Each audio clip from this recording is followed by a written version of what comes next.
TV Migori.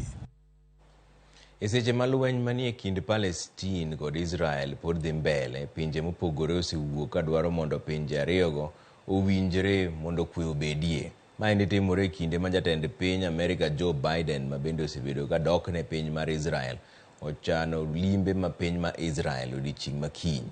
Eric Ounda ni kod ler mar wachni.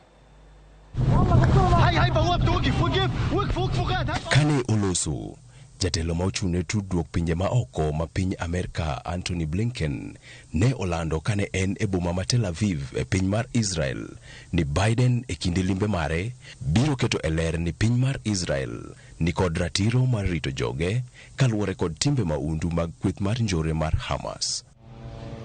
Bende ne olero ni Biden biro winjore kod jatend piny mar Israel Benjamin Netanyahu e yo ma ginyalo reso godo jo Israel ma ok tin ne 199 ma oteki kod kweth mar Hamas e yo ma ok okelo chochni. Bende e twak margino gibiro loso e yo ma konyruok nyalo chopo ne jogo mantie Gaza.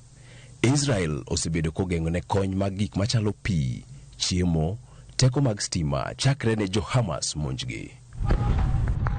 Ma ok tin ne dhano milion 2 e kar dak mar Gaza sani ok yud tudruok mar mbui ka yore tudruok orochi gi ndeke lweny mag Israel.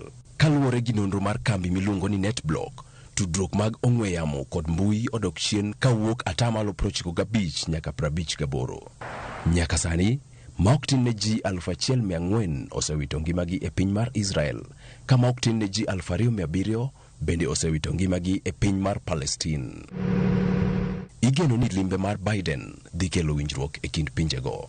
Eric Ounda, Ramogi TV.